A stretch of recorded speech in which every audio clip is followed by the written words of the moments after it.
Pemirsa, Polda Sulawesi Barat berhasil mengungkap kasus pencurian dengan pemberatan yang menimpa Kepala Desa Tapandulu dengan kerugian mencapai lebih dari 388 juta rupiah.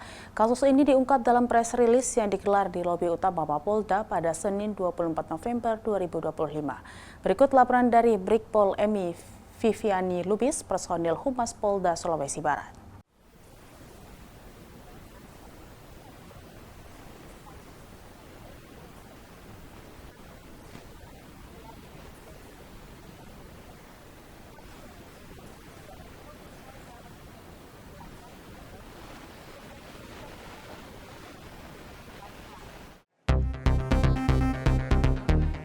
Kasus pencurian dana desa ini bermula dari laporan polisi pada 18 Juni 2025 terkait pencurian yang terjadi di Jalan Diponegoro, Karema Mamuju. Pelaku berinisial AH nekat melakukan aksi pencurian karena terdesak masalah ekonomi dan terlilit hutang. Modus operandi yang dilakukan pelaku terbilang nekat.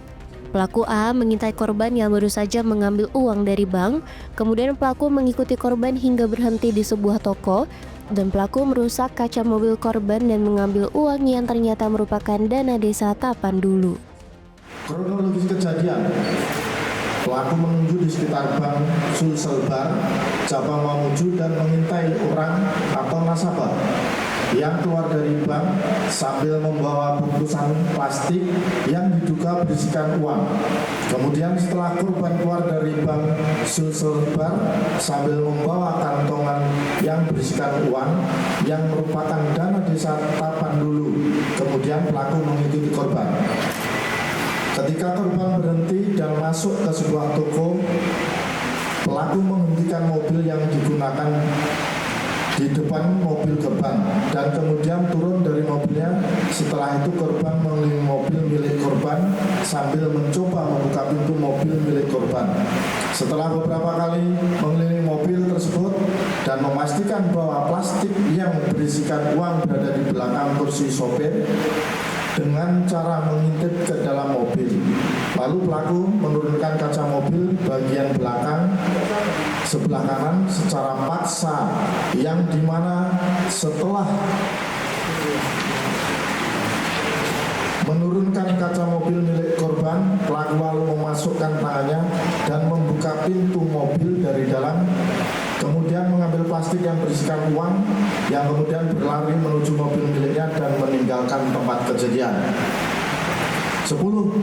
Modus operandi, pelaku mengikuti korban dan ketika korban meninggalkan mobil miliknya, pelaku kemudian mengambil uang di dalam mobil dengan cara menurunkan kaca secara paksa, kaca jendela mobil sebelah kanan bagian belakang. Motif dilatar belakangi oleh kondisi ekonomi, kebutuhan hidup yang mewah, dan memiliki utang yang harus dilunasi atau dibayarkan. Pasal yang disangkakan: 1. Pasal 363 ayat 1. Pencurian yang dilakukan dengan masuk ke tempat kejahatan itu atau dapat mencapai barang untuk diambilnya dengan jalan membongkar, memecah, memanjat, atau dengan jalan memakai kunci palsu, diancam dengan hukuman penjara selama 7 tahun. 2. Pasal 362 KUH pidana. Barang siapa mengambil sesuatu barang yang sama sekali atau sebagian termasuk kepunyaan orang lain dengan maksud untuk memiliki secara melawan hukum, diancam dengan hukuman penjara selama 5 tahun.